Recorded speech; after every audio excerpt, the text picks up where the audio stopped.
Wednesday edition of the I Love CVille Show, the Wednesday, May 24th edition. We're live on every social platform where we talk topics that pertain to Central Virginia, a market we've defined by roughly 300,000 people in this Charlottesville, Albemarle County metropolitan area.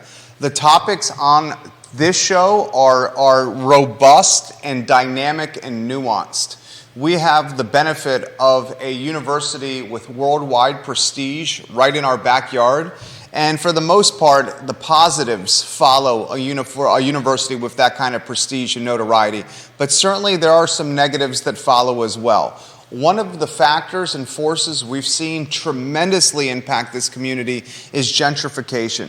The cost of housing is astronomical. And as the cost of housing escalates, the taxes we pay on those housing also becomes astronomical.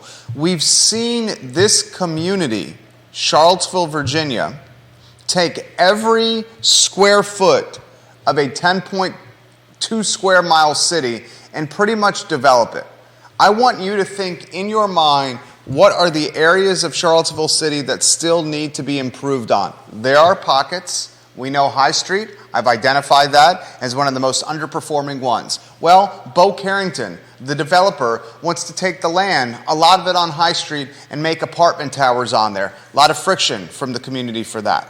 Okay? I've said Fifeville is a point of gentrification. It's a point of undervalue or underserving or a quarter of Charlottesville that's forgotten and needs improvement. That's obviously coming. 10th and Page embodied those qualities for a long time. It was a neighborhood, 10th and Page, that was an open-air drug market at one time, 20, 25 years ago. 10th and Page, when I was in college, was the area, the neighborhood right adjacent to Shady Grady Avenue, a place where we used to buy kegs as fraternity brothers for our parties on Friday and Saturday night. We were always told by the older brothers in 2000, 2001, 2002, 2003, 2004, 2005 to be on the alert when buying kegs. We were always cautious. Now you look at 10th and Page, and it's a neighborhood that has experienced massive gentrification.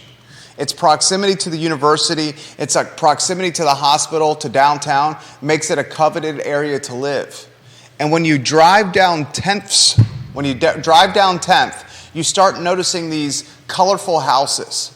And these colorful houses stand out from the homes that have been there generations. And these colorful houses on 10th, $500,000, $600,000, $700,000.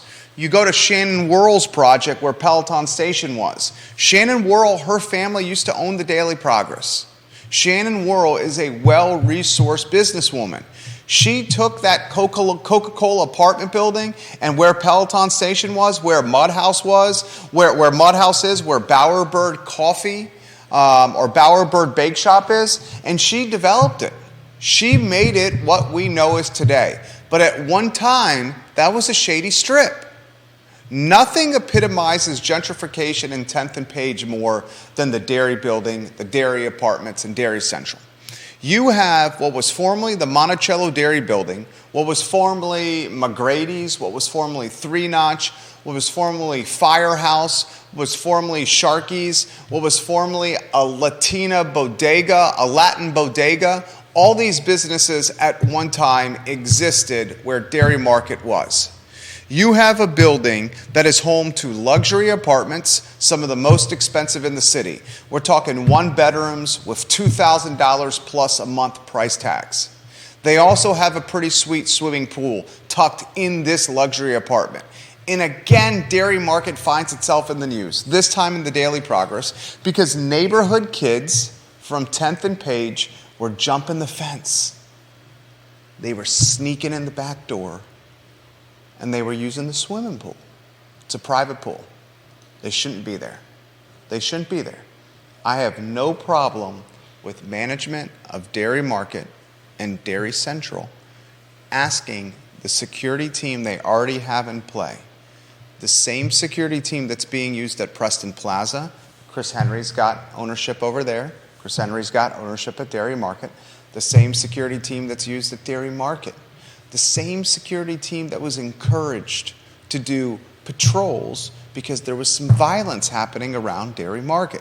That same team is now being asked to expand its patrol to the swimming pool and make sure neighborhood kids don't get inside it. I literally have no problem with that. Here's where I have a problem as we go to the two-shot. The management team of Dairy Market, specifically property manager Rachel Snoddy, she wrote to residents, tenants of the luxury apartment building, and I'll read it verbatim. If you encounter a group of kids that do not live here, we are not on site. Feel free to call the police. She takes it a step further by saying this: most of the children that live here are not in the teen-tween age group, and a group of kids with no adult supervision will not be residents of our community, end quote. Judah Wickower is now on screen.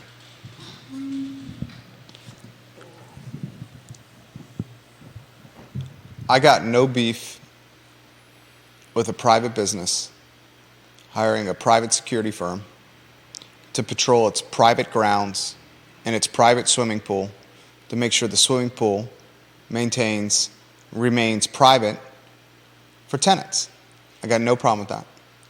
I got no problem with the property manager alerting the tenants in the building that we've hired a security team and to be a lookout for people that shouldn't be on grounds. Here's the problem I have. When the property manager documents in paper trail form, email form, messaging, call to action messaging, that most of the children that live here are not teen or tween age group. If you see kids with no adult supervision, call the police. That's not a great look. That could be a conversation you have in person. That could be something that you potentially, hint, hint, nudge, nudge. We're not here all the time. If someone's trespassing, call the police. But documenting it is not a great look. Okay? Now, I understand Dairy Market, the property management team, has got to protect itself from insurance exposure. God forbid a kid from 10th and Page sneaks into this pool and drowns. I'm not sure if there's a lifeguard at the pool. Probably not. A lot of these luxury swimming pools don't have lifeguards. It's swim at your own risk. I don't know any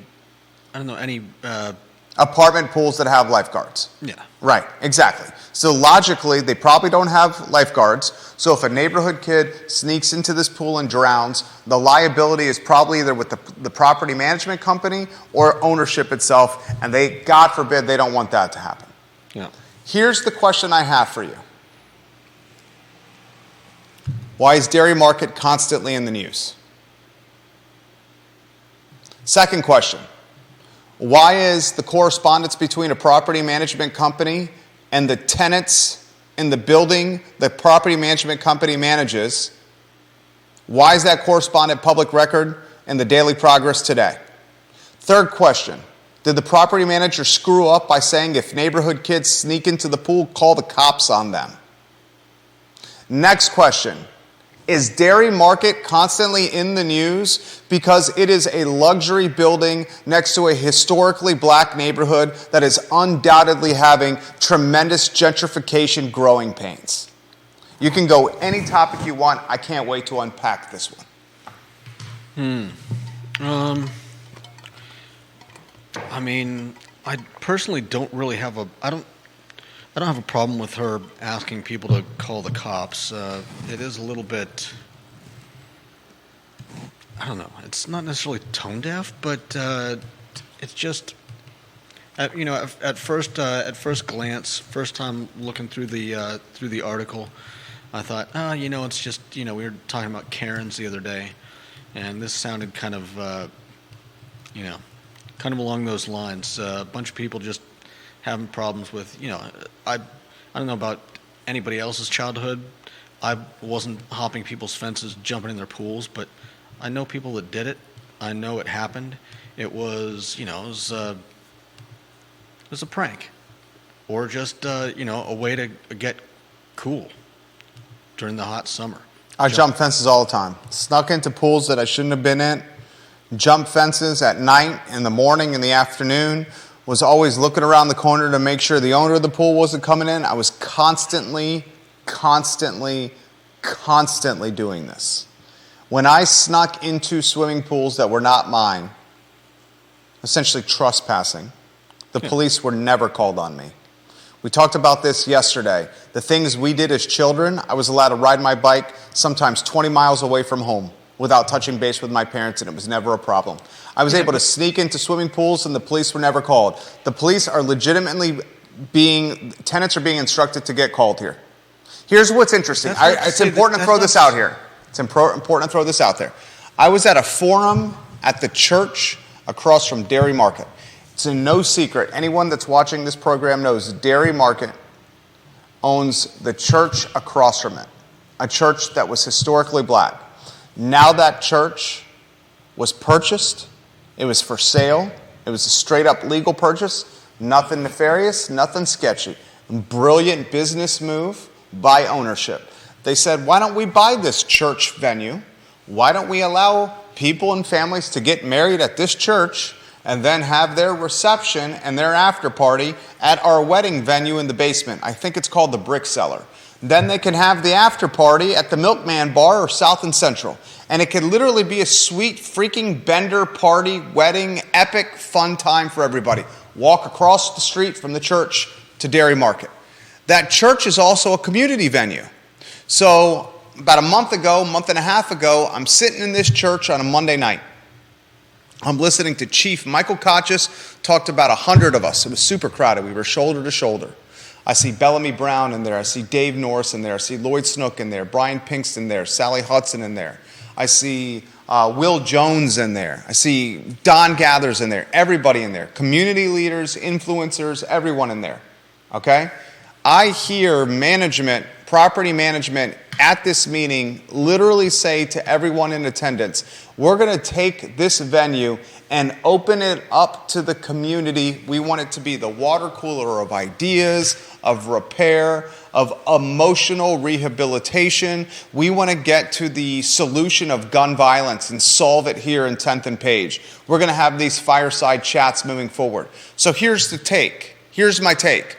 On a Monday night, less than 2 months ago, you got management saying to the community and all the TV newscasts and cameras and reporters in attendance, use our venue to heal and to come together. 2 months later, you got a report that says, if you see anyone in the community around the swimming pool, call the fuzz, call the heat, call the cops. Is that hypocrisy? No. Is that hypocrisy? No. You just said yourself before all of that that if somebody drowned in the pool, it would, it's a liability to someone. Someone's getting sued most likely. So I don't see any reason why this would be a off. I mean, Marquise Johnson grew up in the area, says, F yes it is. The definition of hypocrisy. Really? Literally put it in the comment section of my Facebook page. All right, here's my take on this. I ask questions. I want to hear what Judah has to say. I want to hear what you, the viewer and listener, has to say. Then I give my answer. I have no problem if property management goes to newscasts at a church with the police chief and says, utilize this former church as a place of healing and come together. Use it as a community venue. That's what she did. No problem with that. I have no problem with property management saying, this pool is for tenants, paying tenants, and not from people for the neighborhood. We're going to get a security guard to make sure that stays the way. I have no problem with that. Where I have the problem is where the property management team and or the shot caller tells the tenants to call the cops immediately on the kids. You don't put that in a paper trail. It's a terrible look. It's a terrible look. And I think the greater story here, the bigger story here is, why is this commercial building and this residential tower constantly in the news? It's constantly in the news. Jordy Yeager's constantly putting in the news in Twitter by showcasing the church and the weddings that are being had at the church. And he very quick to highlight that it's all white weddings in a historically black church with photos of the white weddings. Jordy Yeager's doing that on Twitter and a massive following. He's obviously doing it with intention. Well, yeah. Rory's got a thread about it now, right? You read it. You pointed it out to me. Go ahead. I was just going to make a comment about it's a bit absurd to expect. Like, are they actively seeking white people having weddings? I mean, no. You can't force people to use your services. You take what comes, and if they all happen to be white, I mean, what are you going to do? Are you going to turn some of them away? There's 100%, they are not actively seeking white weddings. 100% not. Yeah. What is happening is it's coming at a price tag that a certain segment of the market can afford. That's what's happening. Okay? I don't know if anyone agrees or disagrees with this, but I would be, in fact, this isn't even a statement. This is a curious question. This is me asking a genuine question. Could we find data for weddings that are in Central Virginia? We know the wedding industry in Central Virginia is a massive tailwinds for our economy. Huge momentum, weddings, right? What percentage of weddings in Central Virginia are, how diverse are the wedding profile in Central Virginia? Where would we even find that data? I'm generally curious. I mean, it would probably require a lot of work. There's probably not anything cataloging that information across all the wedding venues in Central Virginia. I would imagine a majority of the weddings in Central Virginia are not diverse. That would be my guess as well. That would be your guess, right? Yeah.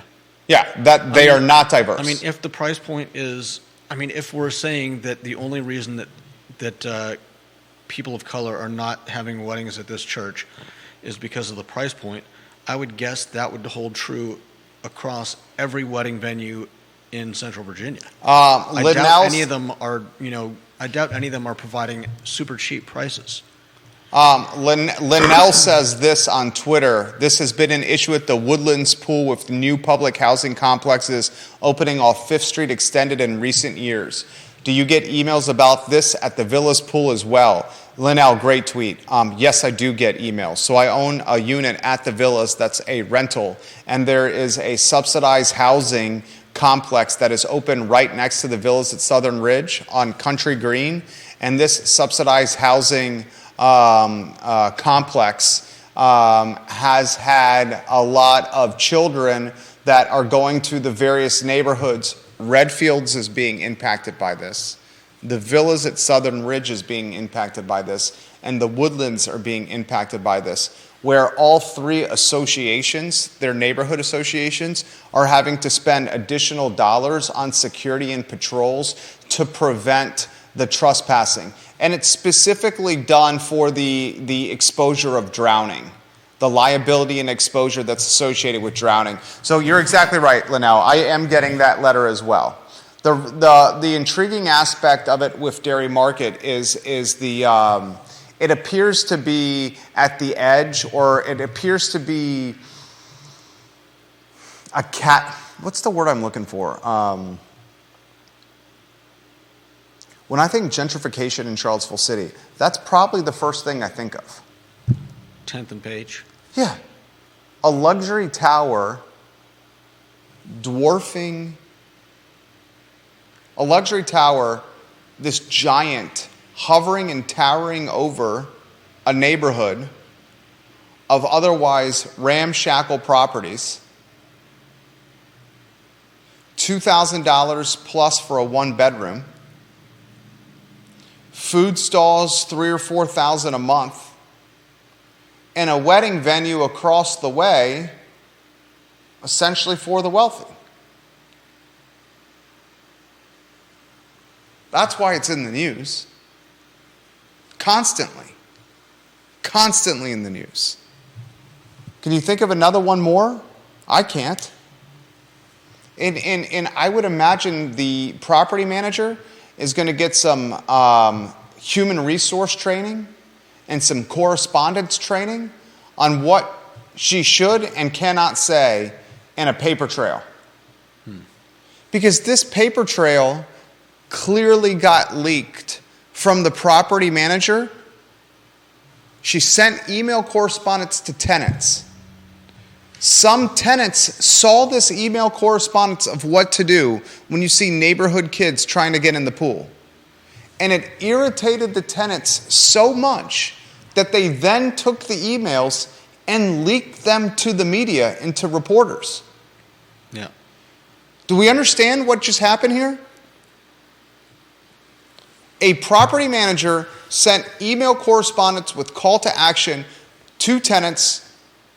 If you see neighborhood kids, unsupervised, they don't live here, call the police on them. Tenants got it and leaked it to the media. And now we got a story. She'll be reprimanded or held accountable or be in some kind of one-on-one conversation by a higher up or a superior when they say conversations like this maybe you do in person at a meeting.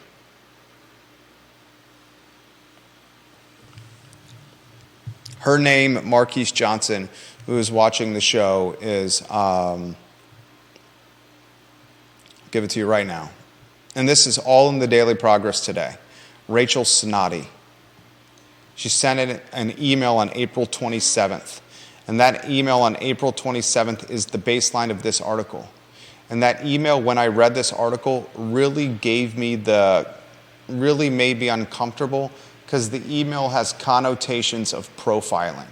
She says, if you encounter a group of kids that do not live here and we are not on site, call the police. She also said, I told most of the children that live here are not teen or tween age, and a group of kids with no adult supervision will not be residents of our community. It is like right on the line of like,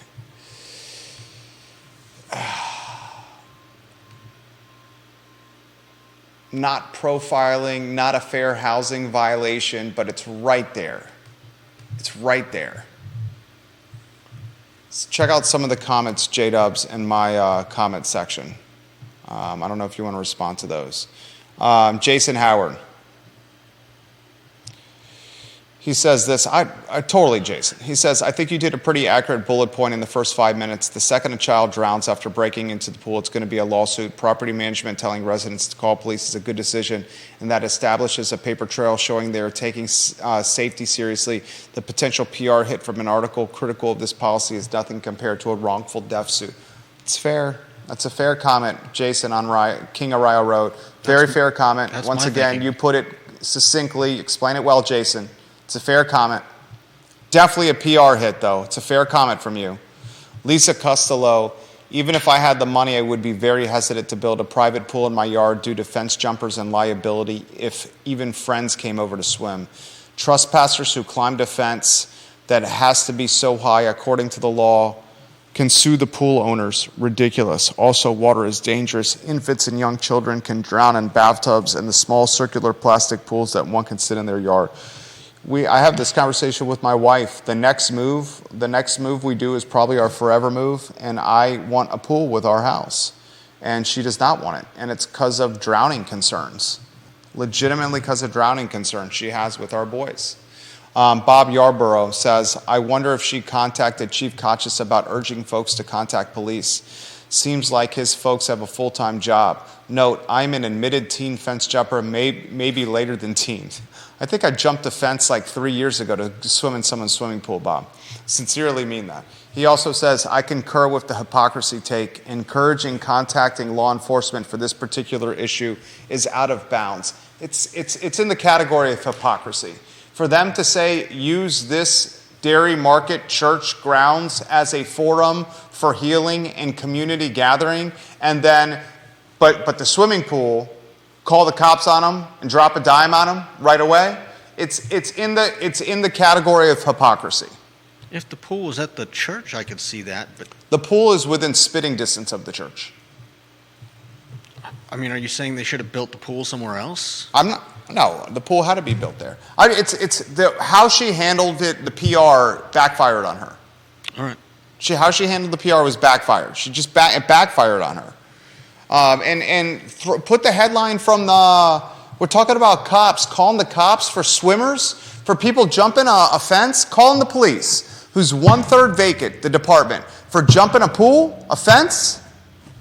Did you see Hall Spencer's story about the box truck? Yeah. Put the lower third with CVille Police, 100 open cases to investigate. Another article I need to highlight is Hall Spencer, reporter for the Daily Progress. He's got a story in today's newspaper about a box truck that was stolen. Where was the box truck stolen from? It was stolen from, let's see, it was their,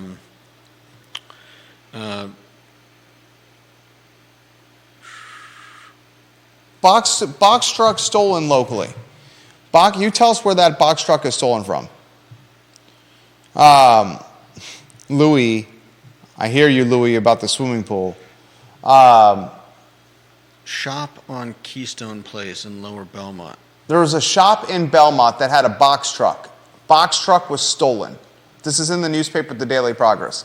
This company in Lower Belmont, a small business, literally like a tiny small business that needs this box truck for its business to survive. Its truck got stolen. It was not branded. It called the police to report a stolen box truck. They have the value of this truck in the article. It's like $33,000. We're not talking about like a stolen bicycle here. Someone stole a $33,000 truck that a business needs. When they called the police department, a detective came. The detective from the Charlottesville Police Department literally said to this small business, "We have over 100 open cases. We may get to this, we may not. Please be patient, but we have over 100 open cases right now. Maybe you should do some digging on your own." That's what the police told them. And I'm not blaming the police. Mm-hmm. I'm not blaming the police. You have a $33,000+ theft in Charlottesville, Virginia. And the police comes to the scene of the crime and they tell you, "We may get to this or we may not. We have over 100 open cases." What does that tell me? What does that tell you? What does that tell you, viewer and listener? Jason Howard, Marquise Johnson. What does that tell you, Lisa Costello? Bob Yarborough. What does that tell you, Deep Throat? What does that tell you, Judah?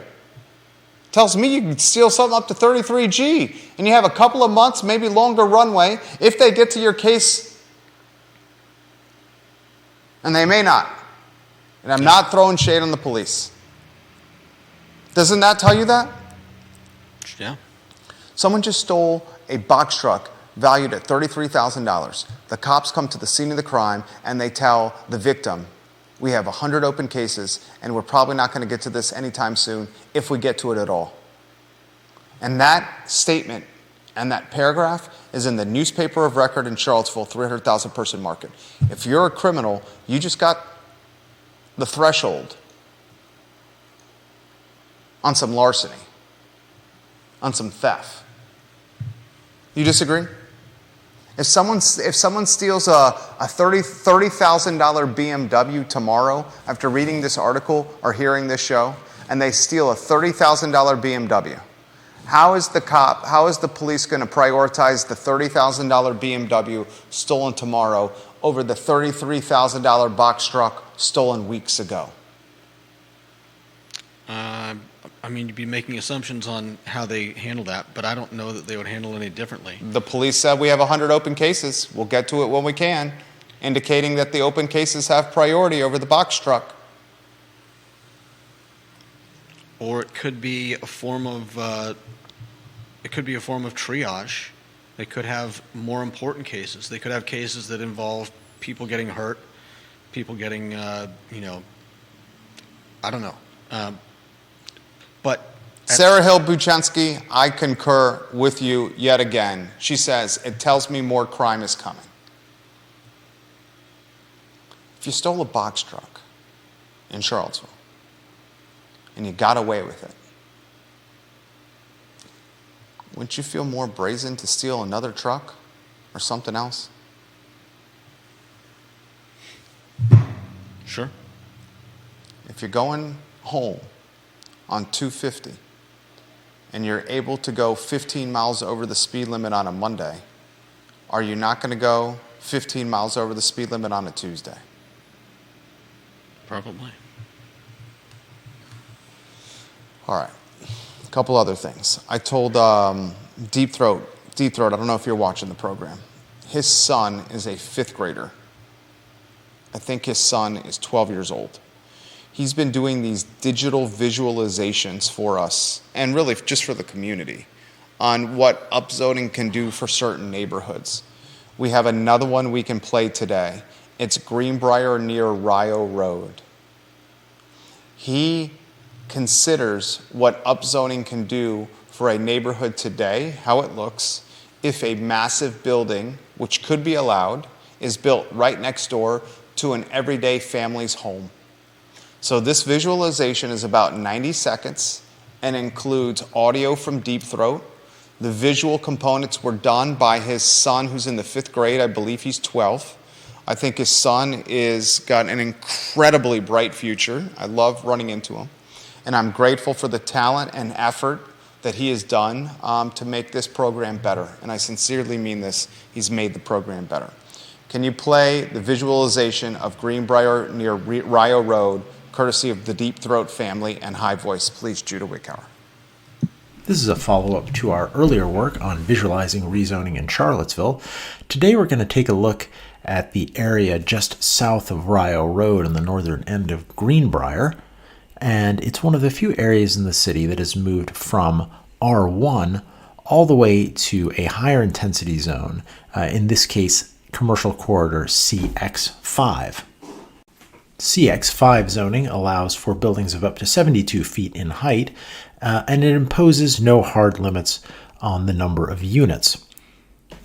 You're looking at a pair of single-family houses on Greenbrier Drive at Tarleton Drive. These are fairly typical of the area. We're now going to replace one of them with a CX5 building. Here we see houses on the other side of Greenbrier Drive. We're looking south. Again, 2 single-family houses. We replace the one on the corner with a CX5 building. We turn to Greenbrier Terrace, a cul-de-sac off of Rio. We replace 2 single-family houses, one on each side of the street, with buildings that are slightly smaller than the limit of CX5. This is Tarleton Drive, just south of Greenbrier Drive. The right side of the street is going to be RB zoning, while the left side of the street is going to be CX5. We replace the single-family house on the left with a CX5 building. And finally, here's a flyover representation of the area. First, the intersection of Tarleton and Greenbrier Drive, and then the Greenbrier Terrace area.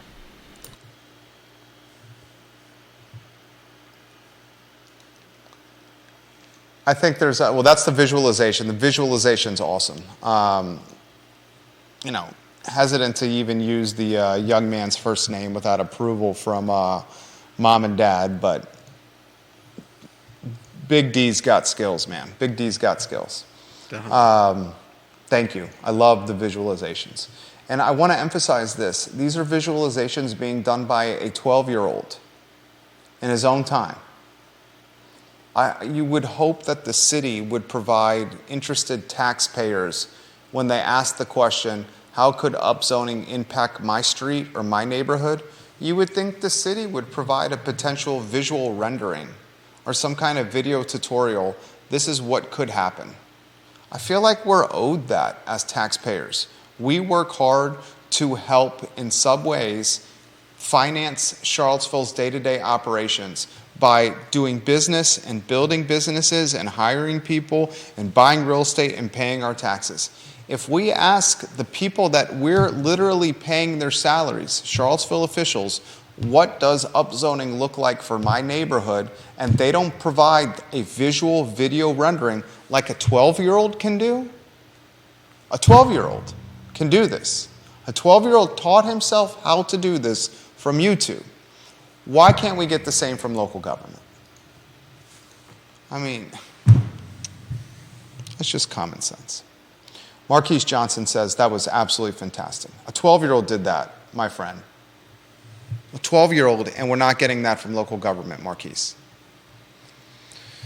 All right, Ginny Who, hello. Dylan's Rule on Twitter, hello. Thank you for watching. We love when you guys watch the program. Sarah Hill Buczynski, they will do, Sarah Hill's a realtor. Deep Throat and his son will do different areas of the city if you ask them. She's asked Deep Throat for the area of Park Street north of the bypass. I can ask them. Near MACA, MACA. What does MACA stand for again? Tell me what that stands for. And Watson. That's what she's looking for. I can ask Deep Throat about that. See if his son will do it. Monticello Area Community Action Agency. Oh, excellent. Thank you, Judah. It's on the way. Oh, he's 11. Shoot. Can I use his first name, Deep Throat? I'm calling him Big D over here. Big D. Can I call him? Why don't I just keep calling him Big D? He's 11 years old. The kid is 11 years old that is doing these. He's really good. Right? Yeah. I would want this if I lived in the city.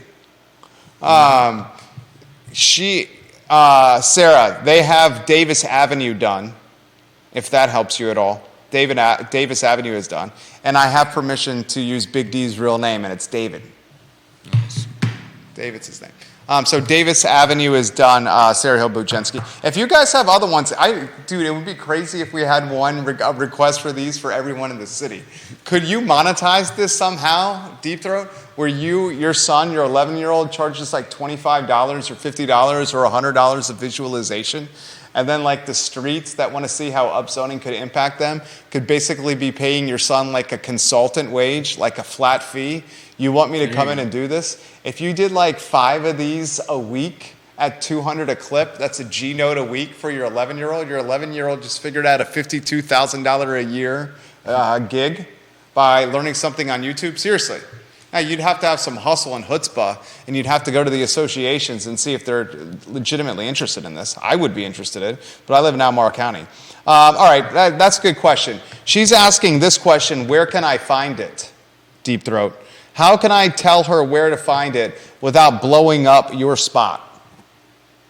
You got to give me some insight into that. She wants to find the Davis Avenue one and would like to see it. How can I get it to her? We played that. Do you have the Davis Avenue one? Do you still have them saved? You do? Yeah. You have it accessible now? Yeah, I can put it on in a few seconds. You have that? Really? Oh, look at that. All right. We have it, Deep Throat. Sarah, Enterprising Judah's got it. Davis Avenue, rock and roll. Put it on screen. Which one is Davis? I've got Alderman Road, Cherry Ave near Shamrock, Grant Wood, and Meade and Chesapeake. Let's see. Deep Throat, which one's Davis? Which one is she looking to play that we should be playing over here? Davis Avenue. I'm looking up the map right now. Davis is literally off Park Street. I would imagine that is the... I don't think he has it up yet. Oh, he hasn't posted it yet. That's why we can't play it. So that's why you only have the ones that he's posted. All right, this is what we'll do at SHB. For the sake of a talk show here and to keep the pace moving. We'll see if we can figure out how to get it today and then play it on tomorrow's show. And then I'll back channel with him to see if we can figure out another way for you to see these videos at your own leisure at real time as opposed to during the I Love CVille show. All right, he's going to post it tonight so we can play it tomorrow. We'll play it tomorrow. And on that note, and I have noticed this as well, of the candidates that are running for city council, The young one, Natalie Oshrin, is the only one that's 1,000% gun-ho on upzoning. And Deep Throat made this point to me, and I've also heard, Sarah Hill Buchensky, you're welcome. And the thank you is for Deep Throat. We're just a messenger here. But thank you for watching SHB. I've noticed this, and a number of other viewers and listeners of this talk show have noticed this, and Charlottesville Twitter has noticed this. Lloyd Snook, if you want to put the lower third on screen, Lloyd Snook is losing momentum for upzoning in full form. Charlottesville Twitter sees this. I see this. Stakeholders have seen this. Associations have seen this. There goes his beautiful wife right there. She just walked by. He's losing momentum for upzoning in full form. That's why you've seen Charlottesville Twitter, the Yimbies, the Yes in My Backyards, and Socialist Charlottesville really rallying around Natalie Oshrin. Socialist Charlottesville and Charlottesville Twitter is rattling around Natalie and distancing themselves and or throwing shade toward Bob and Lloyd. Michael's just playing it safe down the middle, trying to play under the radar and not ruffle any feathers. June 20th is the primary. So we are now 26 days away from knowing who the next 3 counselors are going to be. And it's 4 years they serve. And speaking of Charlottesville Twitter and Socialist Charlottesville, Charlottesville Twitter and Socialist Charlottesville is throwing serious shade again on Dr. Bryce. And the whole point, the whole reason they're throwing shade on Dr. Bryce, who's running for the at-large seat at school board, is because of one comment where she said, teachers should notify parents when their kids are identifying as a different sex in school. Of course they should. Don't keep secrets from parents. Yeah. Children should not keep secrets from parents. Right. Well, kids are going to keep secrets from parents, but children who are schools, influenced by adults, the adults that influence children should not influence children to keep secrets from parents. An adult should not encourage a child to keep a secret from his or her parents. That's the extent of why Socialists in Charlottesville Twitter is throwing shade on Bryce. Because she made that comment in a school board meeting. Don't keep secrets from parents. Mm-hmm.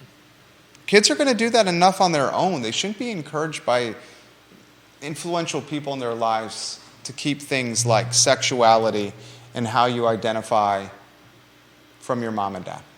Yeah.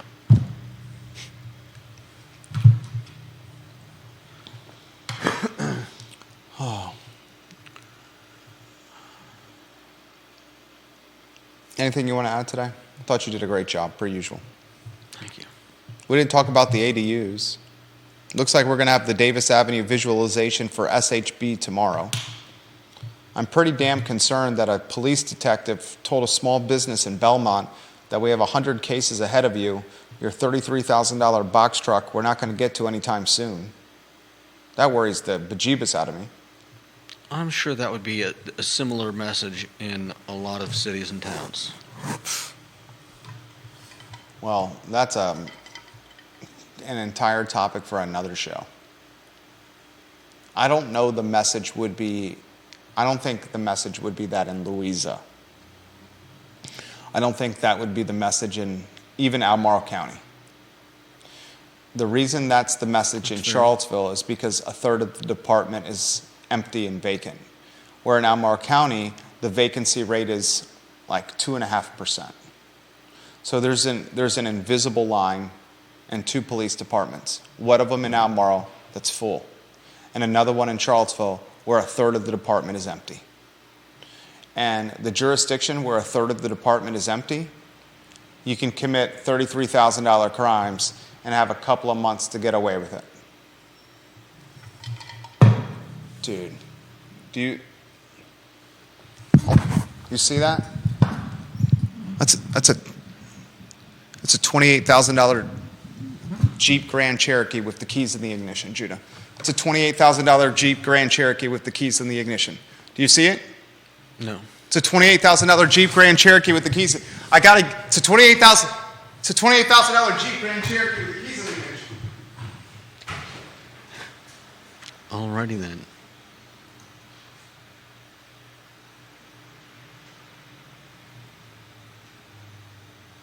I'm sure he'll have something to say about this when he gets back.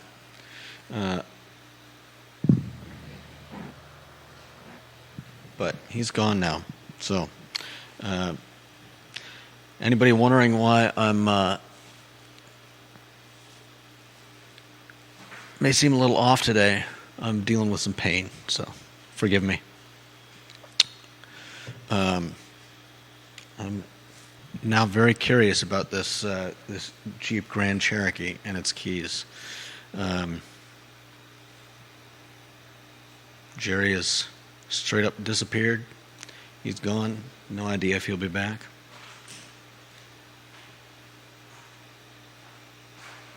Oh. Hey, there he is. I did go to jail.